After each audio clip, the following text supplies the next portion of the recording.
Welcome to the Plume and Page. Today's story is The Three Bears by Robert Southey. Once upon a time, there were three bears who lived together in a house of their own in a wood.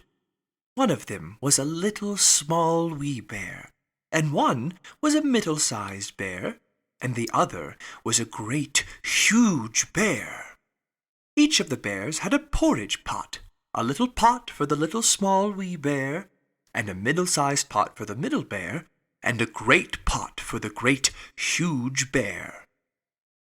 Each of the bears had a chair to sit in, a little chair for the little small wee bear, and a middle-sized chair for the middle bear, and a great chair for the great, huge bear.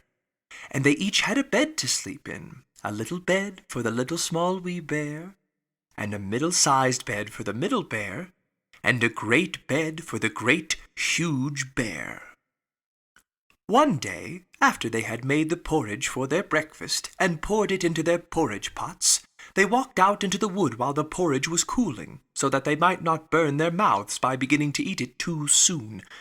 And while they were walking, a little girl called Goldilocks came to the house. First she looked in at the window, and then she peeped in at the keyhole. And, seeing nobody in the house, she turned the handle of the door. The door was not fastened because the bears were good bears who never did anybody any harm, and never suspected that anybody would harm them. So Goldilocks opened the door and went in, and well pleased she was when she saw the porridge on the table. If she had been a thoughtful little girl, she would have waited till the bears came home, and then, perhaps, they would have asked her to breakfast. For they were good bears, a little rough as the manner of bears is, but for all that, very good-natured and hospitable. The porridge looked tempting, and little Goldilocks set about helping herself.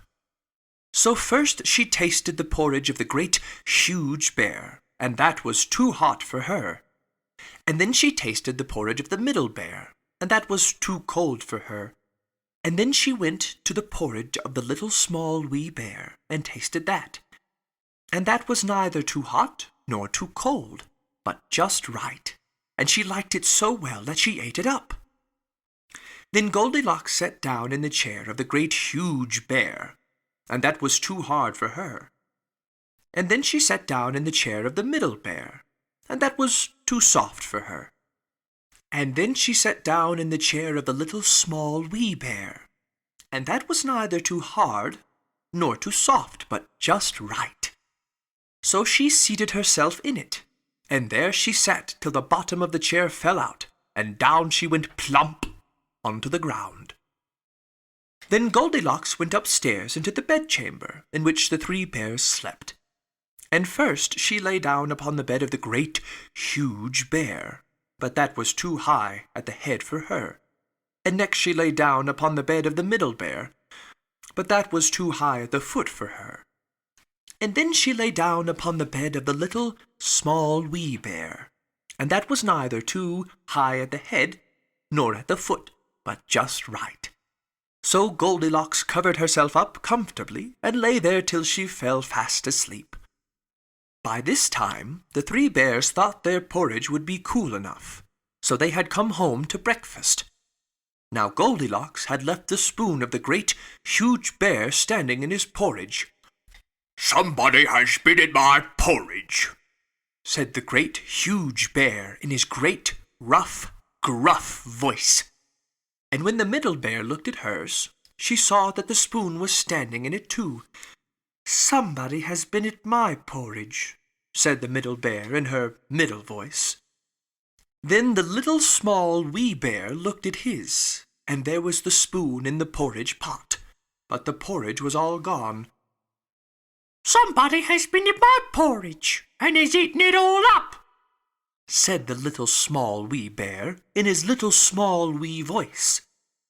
At this the three bears, seeing that someone had entered their house, and had eaten up the little small wee bear's breakfast, began to look about the room. Now Goldilocks had forgotten to put the hard cushion straight when she rose from the chair of the great, huge bear. "Somebody has been sitting in my chair," said the great huge bear in his great rough, gruff voice. And Goldilocks had flattened down the soft cushion of the middle bear. "Somebody has been sitting in my chair," said the middle bear in her middle voice. And you know what Goldilocks had done to the third chair. "Somebody has been sitting in my chair, and has sat the bottom out of it," said the little, small, wee bear in his little, small, wee voice. Then the three bears thought it necessary that they should make further search, so they went upstairs into their bedchamber. Now Goldilocks had pulled the pillow of the great huge bear out of its place. "Somebody has been lying in my bed," said the great huge bear in his great rough, gruff voice. And Goldilocks had pulled the bolster of the middle bear's bed out of its place. "Somebody has been lying in my bed," said the middle bear in her middle voice. And when the little small wee bear came to look at his bed, there was the bolster in its place, and the pillow in its place upon the bolster. And upon the pillow was the head of Goldilocks, which was not in its place at all, for she had no business there. "Somebody has been lying in my bed, and here she is," said the little small wee bear in his little small wee voice. Goldilocks had heard in her sleep the great rough, gruff voice of the great huge bear, and the middle voice of the middle bear, but only as if she had heard someone speaking in a dream. But when she heard the little small wee voice of the little small wee bear, it was so sharp and so shrill that it awakened her at once. Up she started, and when she saw the three bears on one side of the bed, she tumbled herself out at the other, and ran to the window. Now the window was open, because the bears, like the good tidy bears that they were, always opened their bedchamber window when they got up in the morning. Out Goldilocks jumped, and ran through the woods as fast as she could run, never looking behind her. And what happened to her afterward I cannot tell you. But the three bears never saw anything more of her again.